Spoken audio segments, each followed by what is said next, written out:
Yes, man. You know the disappointment from Saturday night can't linger. It's got to move on. We know our past four opponents, have a combined record of 25-3 and are really really good football teams. Which, when you look at how close we are to winning each of those games, it gives me great hope. And I think that's what you hold on to in times like these, is the fact that you're really, really close. And truthfully, as a coach, you can't, I don't know that there's a lot you can do about a drop pass here and there that makes a difference, or missed field goals that make a huge difference in these games. Keep encouraging and believing in those guys to make the next catch, the next throw, the next. But there are a lot of things you can do to fix things that are hurting us in critical moments, and that's something that I know that I can do, and I know we can do as coaches, and we must demand it of ourselves, that the details that are hurting us in critical moments, that whether it's the depth of a route or a blocking technique against a different front, we have to fix those, and I know that we can. And that, I believe, is the secret to getting us over the hump in these games. Obviously, we've got to make the plays when they come our way that are there, and I think that game's totally different if we do. But even at that, our defense played with incredible passion. Our offense played with really good effort. We just are not consistent enough over and over again at this time, and that's why we're sitting here, feeling like we are about a team that's played 4 top 15 teams right down to the wire, and excited to get us better this week as we travel to Fayetteville.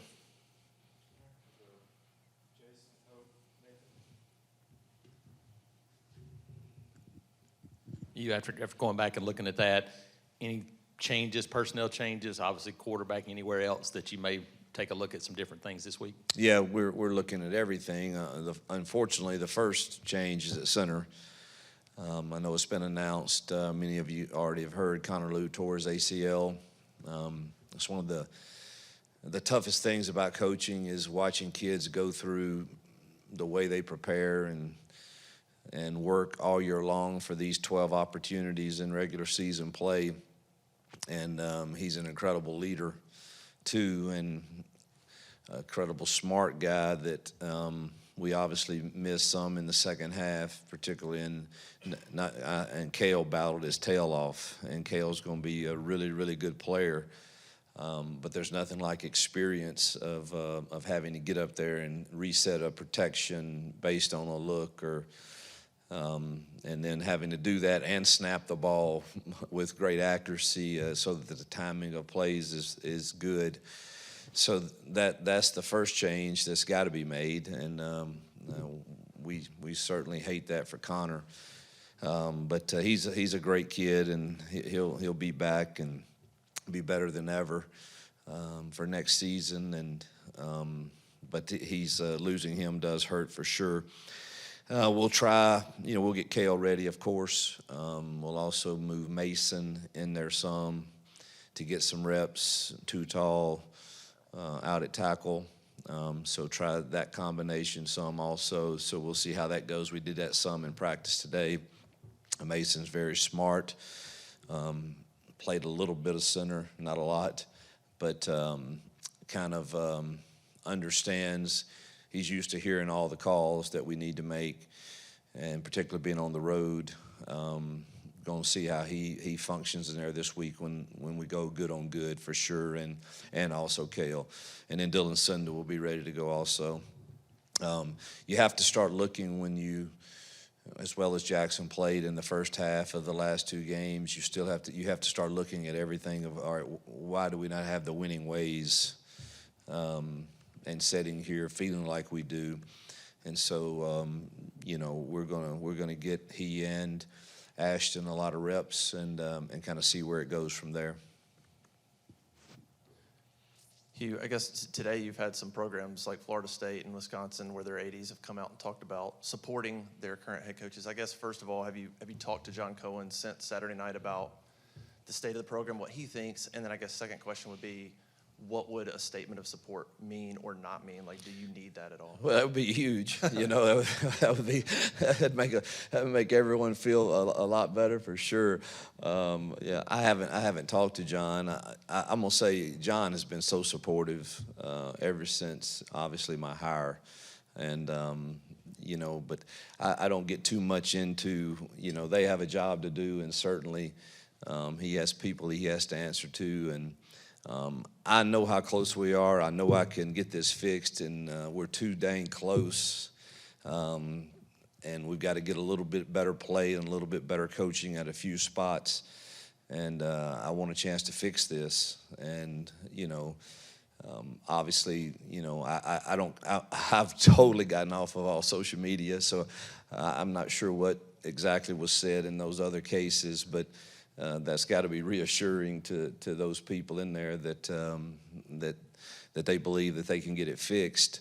But again, I've trusted John since I've been here to do the right things, and he's got to do what he feels is best for this program, of course. And I think it's us. I think we fit Auburn. I think we fit the Auburn culture. I think the culture in the building has changed. I think the talent level has changed, and unfortunately, we just hadn't gotten over the hump in a very difficult stretch of games, but I believe that's coming very, very soon. What did you guys see from Perry the last couple weeks? I mean, his snaps are just couldn't be going more up and proud of him, man. I called his uncle just to the guy, truthfully, when he got here, if I'm being just had no idea how to practice. And to see him, the talent was there, but he didn't know. He knew how to run a go route.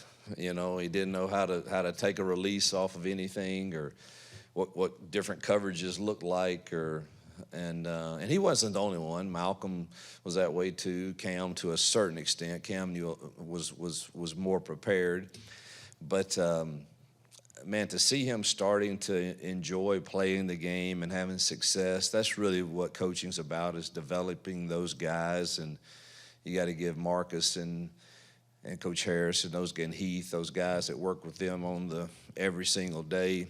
But really good to see him. And, nobody was more bothered on the sideline than him after he dropped that, I think, the second possession or third possession.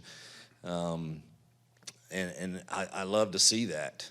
And he's just getting better and better every single day. And I have to remind myself, we're playing these top teams very tough, but we're still fairly young at some spots, and he's still a young kid, but really, really excited to see his development.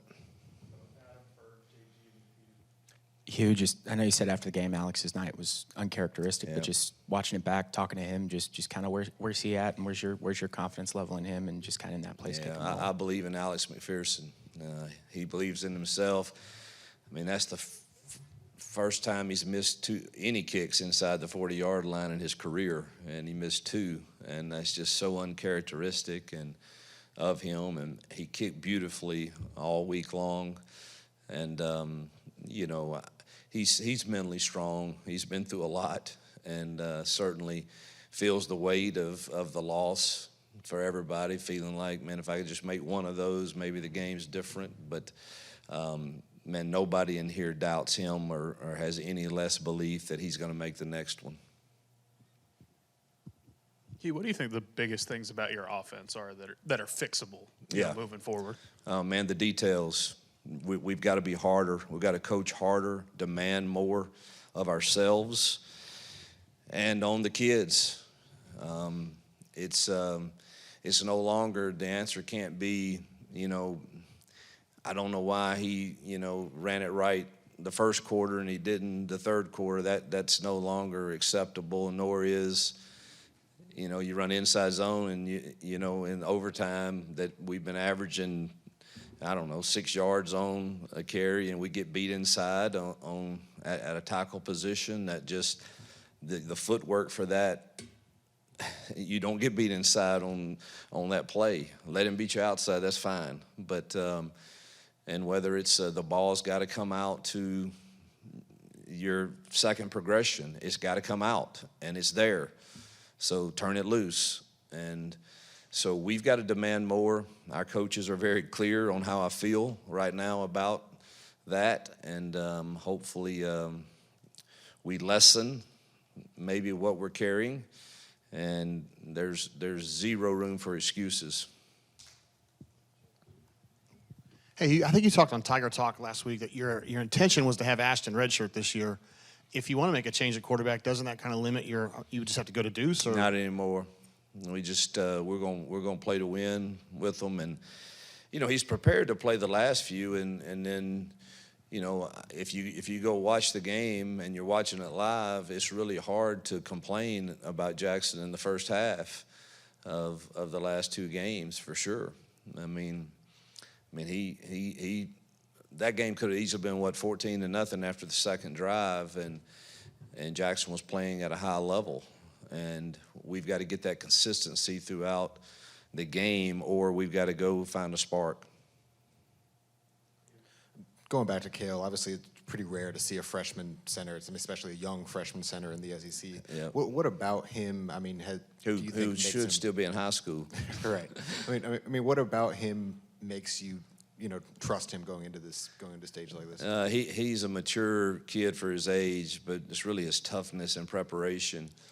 He will spend time up here hours with Connor Lew, getting himself ready as he has been, and he has a high football IQ, and is going to make some mistakes. Got to make sure his snaps are a little toned down. They were a little high and hard at times.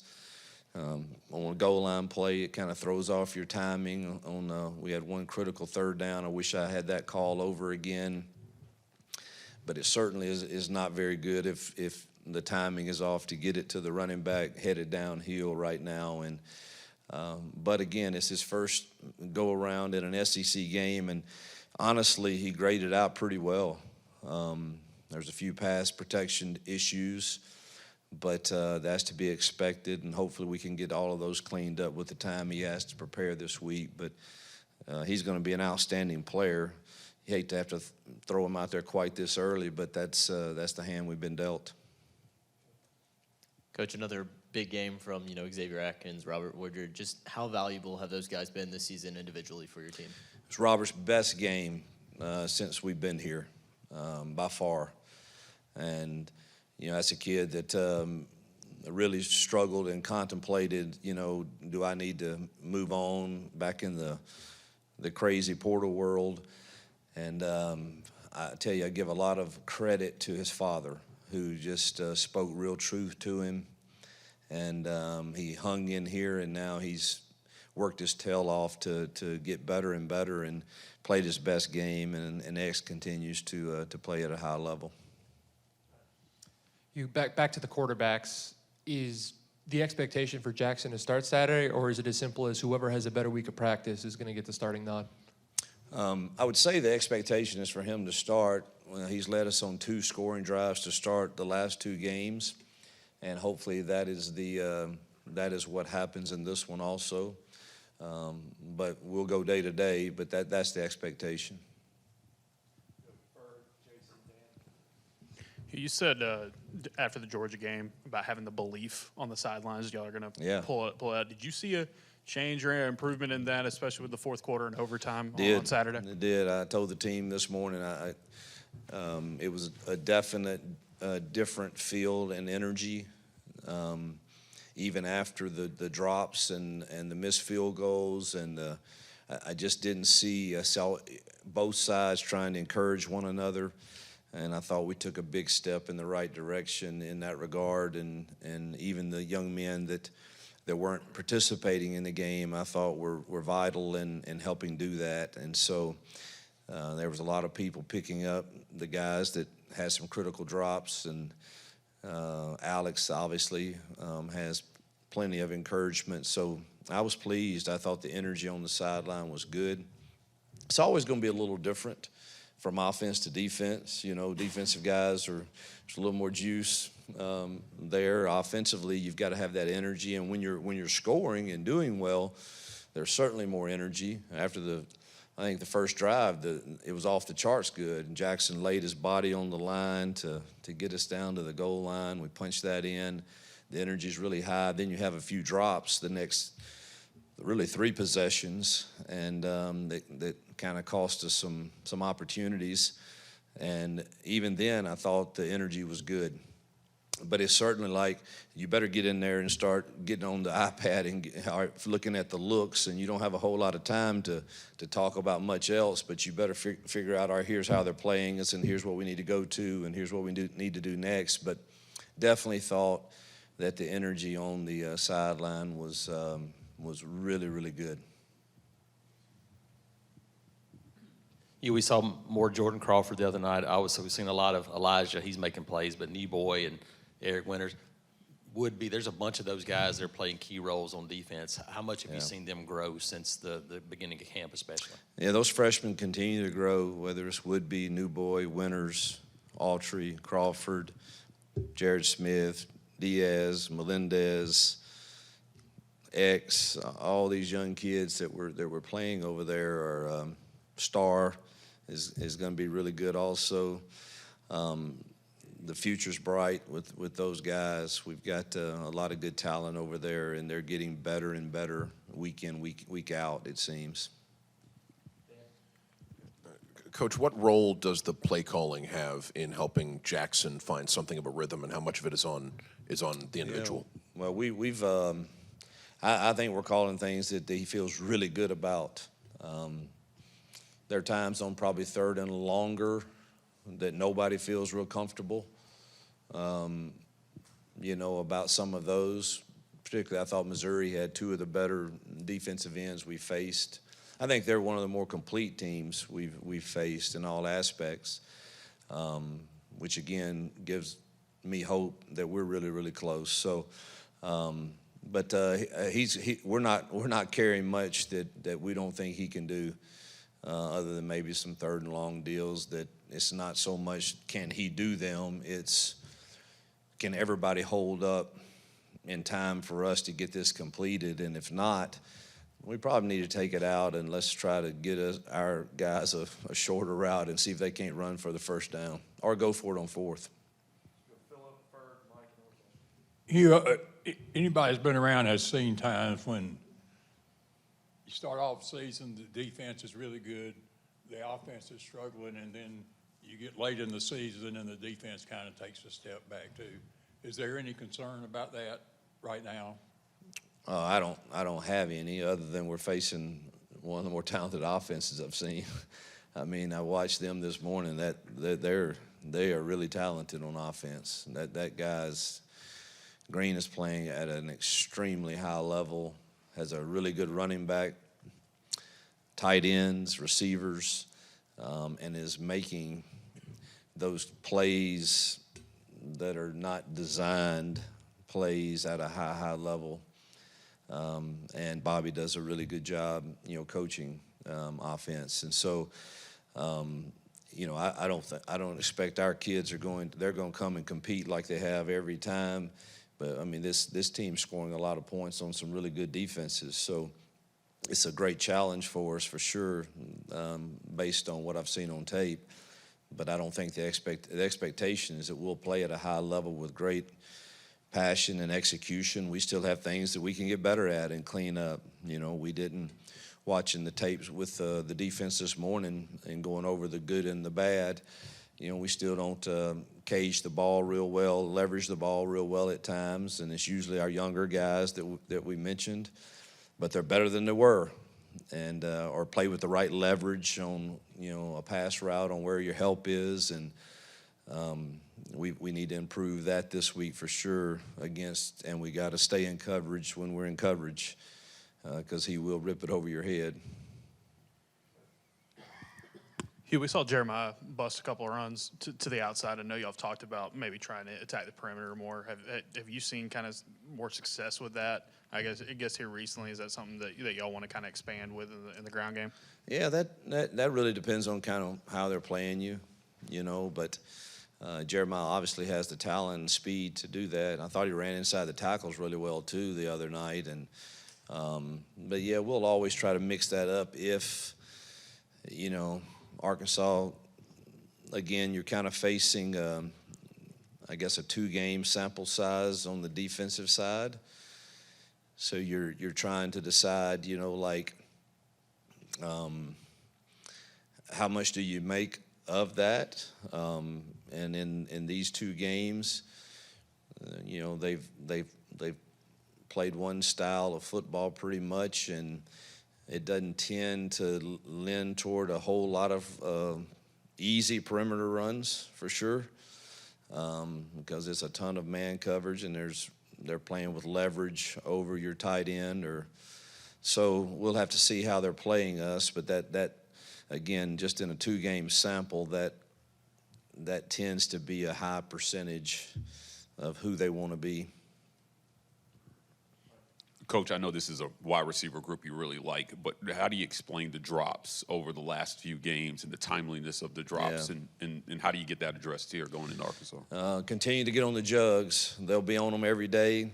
It's really hard to explain, and that's, you know, as a coach, you know, there's some things that just set you off, and you want to you want to go off on kids at times, at quarterback or receiver, but it's really hard to do that to guys that you know care, and they have the capability of making those plays that change the game. And, you know, it changes the season when they make those plays, and you just got to tell them, man, you got to play the next play. I've seen you do it 1,000 times, and you're very capable of doing, and try to encourage them. The things that you can be very, very hard on them about is route running, depth of it, technique, but don't think it's wise to really give it to them when they have a crucial drop. Just haven't seen that work out, and I've coached receivers. That's how I started, and don't think that that's the ticket to you encourage them of what you know they can do and how you've seen them do it over and over again, and they'll bounce back from it typically.